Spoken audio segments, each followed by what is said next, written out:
if you could go back to the city of Jerusalem during Bible times, the biggest thing you'd see is the temple. This beautiful building was designed by King David and built by King Solomon, and they believed that it was the home of the God of the universe. Wait, I thought God's home was in heaven.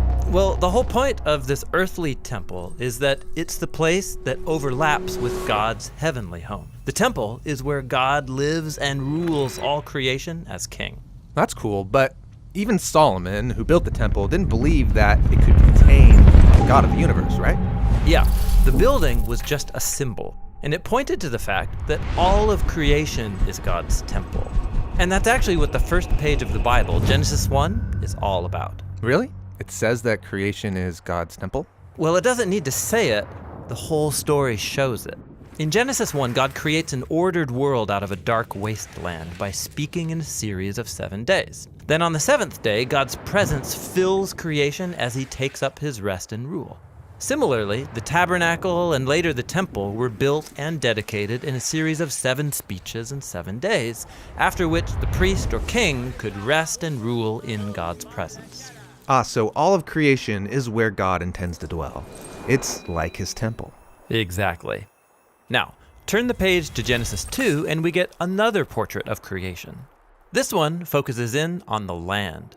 And in the center of the land is a region called Eden, which in Hebrew means delight. And in the middle of delight, God plants a garden in which God and humanity live together.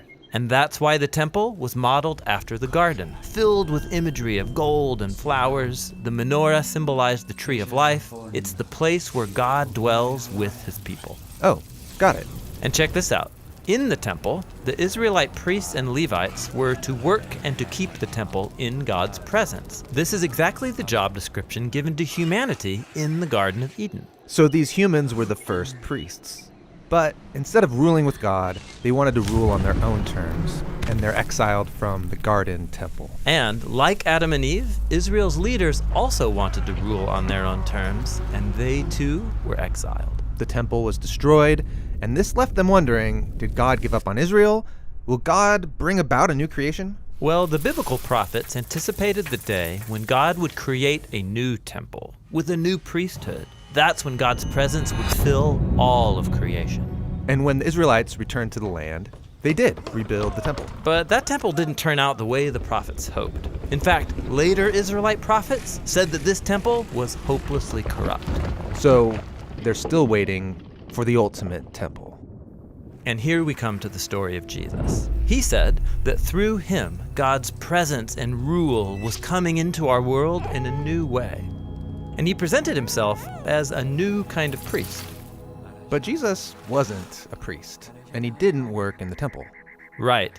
Jesus said that God's presence, his rest and rule, was filling the world through his own life, death, and resurrection.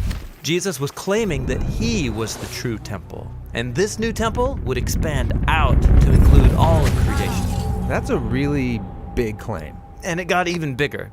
After his resurrection, Jesus said that God's presence would come to dwell in and among his followers so that they would become mini temples. Communities of people where God rests and rules. Exactly. This is the Bible's vision of the church, which is described as a temple. Not a building, but people. Yeah, like when Peter says, "You all are living stones built up as a temple for God's Spirit to dwell." So, at the end of the story, do we ever get a new physical temple? Well, not exactly.